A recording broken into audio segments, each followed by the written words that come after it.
GST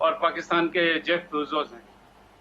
7 trillion کے assets ہیں P S x ان 30-40 ہزار لوگوں کے. آپ نے ان پہ کوئی ٹیکس نہیں کیا، اوپر سے ٹیکس کم کر دی، مارجن پہ آپ نے کچھ اور ٹیکس کم کر دیے. سو میرا مطلب کہنے کا ہے کہ جتنے آپ نے ٹیکس ریفارم، مجھے تو لگتا ہے کہ پرو رچ ہے اور کوئی اس میں وہ فنڈامنٹل چینج نہیں. اب آئیں کہ ایکسپینڈیچر سائڈ پہ وہی چیزیں، مطلب کہ جی ہمارا یہ 30 منصوبے ادھر کریں گے، 40 منصوبے ادھر کریں گے.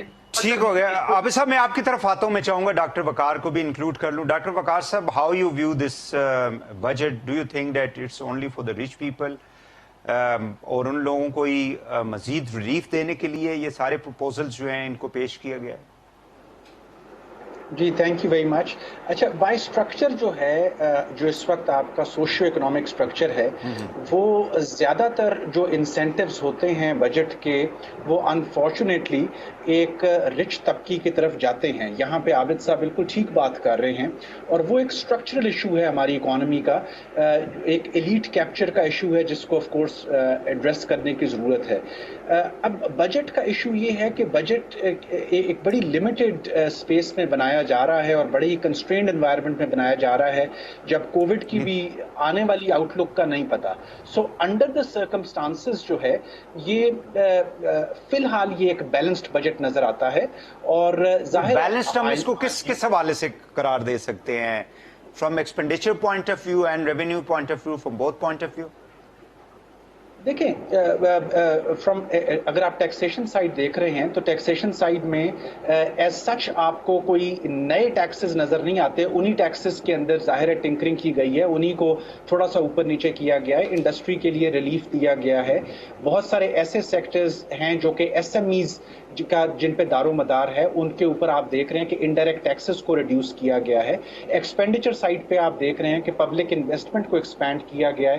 بہت سارے ایسے ایکسپینسز جو پورسٹ آف دا پور پہ لگنے ہیں، including Ehsaas program, social protection schemes, self employment schemes, ان کے لیے ایلوکیشنز کو انکریز کیا گیا ہے. اب آیا وہ ایلوکیشنز واقعی ڈسبرس ہوں گی یا نہیں ہوں گی، اتنی فسکل سپیس ہوگی، وہ ایک علیحدہ سوال ہے. چلیں، اور علی ممتاز میں آپ کی طرف آؤں گا. آج ہم نے دیکھا کہ اپوزیشن نے جو ہے وہ ایک کوشش کی کہ مطلب اپنا ایک پریزنس کی وہاں پہ کوشش کی، لیکن وہ خاص بہتر طریقے سے اس کو جو ہے وہ مطلب اپوزیشن اس لیے نہیں کر سکی کہ وہ ڈیوائیڈڈ تھی. پی ایم ایل این اور پیپلز پارٹی آپ کو معلوم ہے کہ they are divided because of the P D M.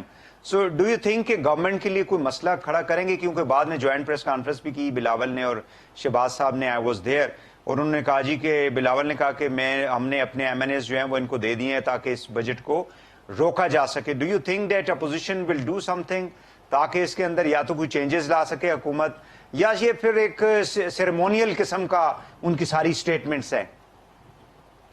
جی بالکل، یہ سیریمونیل تھا. اس کی وجہ یہ ہے کہ جب آپ قومی اسمبلی میں بجٹ تقریر چل رہی تھی تو صرف پی ایم ایل این کی طرف سے ہمیں احتجاج دکھائی دے رہا تھا، پاکستان پیپلز پارٹی تو کہیں پہ دکھائی نہیں دے رہی تھی. اور یہ احتجاج کرنا یہ ہر بجٹ میں ہوتا ہے، مطلب as far as we can remember کوئی شاید یہ ایسا بجٹ ہو کہ جس میں اس طرح سے شور نہ کیا گیا ہو. اور اس سے پہلے بھی جب پچھلے سال بجٹ پیش کیا گیا تھا تب بھی یہی تھا کہ شاید ہو سکتا ہے کہ اپوزیشن اس کو پاس نہ ہونے دے، تب بھی پاکستان پیپلز پارٹی اور P M L N as an opposition یہی کہہ رہی تھی کہ ہم نہیں کرنے دیں گے. اس بار بھی کچھ ایسا ہی کہا جا رہا ہے، لیکن گورنمنٹ جو ہے وہ اپنا بجٹ جو انہوں نے پیش کیا ہے اس کو پاس کروانے میں وہ کامیاب ہو جائیں گے، اور جو تحفظات ہیں وہ تحفظات سب دور ہو جائیں گے. لیکن اس بجٹ کو جب پیش کیا گیا ہے تو جن نکات پر بات ہونی چاہیے وہ یہ ہے کہ جی ایک عام آدمی کا وہی سوال ہے کہ یہ جو جگلری ہے فگرز کی، اس کو آپ ایک طرف رکھ کے ہمیں صرف یہ بتائیں کہ ہمیں جو آٹا، دال، چینی، گھی، اس طرح کے دودھ، یہ جو ہماری بیسک ضروریات ہیں، اس میں کیا ہوگا، کیا اضافہ ہوگا نہیں ہوگا. سرکاری ملازمین نے احتجاج کیا، ان کو آپ نے کہہ دیا کہ جی 10% آپ کے لیے ہم اضافہ کر رہے ہیں، اور یہ ایڈ ہاک ریلیف الاؤنس کہلائے گا جو 10% اضافہ وہ کرنے جا رہے ہیں. ایک عام آدمی کہتا ہے جی میں سرکاری ملازم نہیں ہوں، مجھے بتائیں کہ جی میری تنخواہ میں کتنا اضافہ ہوگا. آپ کہتے ہیں جی ہم نے بیسک کر دی ہے 20,000، وہ تو آپ نے اس سے پہلے بھی اناؤنس کر دیا تھا، لیکن پھر آپ نے ساتھ میں یہ لفظ بھی استعمال کیا کہ جی جو پرچیزنگ پاور ہے، قوت خرید ہے، وہ بھی اس سے امپروو ہوگی. وہ امپروو تبھی ہوگی کہ جب اگر آپ کی انکم بڑھ رہی ہے اور جو آپ کی جو پرائسز ہیں کموڈیٹیز کی وہ یا تو کم ہیں یا اتنی رہتی ہیں. اگر آپ کی پرائسز بھی بڑھ جاتی ہیں فار گیون ریزنز تو پھر وہ کہاں اس کو کوئی ریلیف مل سکے گا. اور جیسے کہ ابھی بالکل quite rightly so point out کیا گیا عابد حسن صاحب کی طرف سے کہ جو 850 cc گاڑی کی وہ بات کر رہے ہیں، ایک آدمی کی جس کے پاس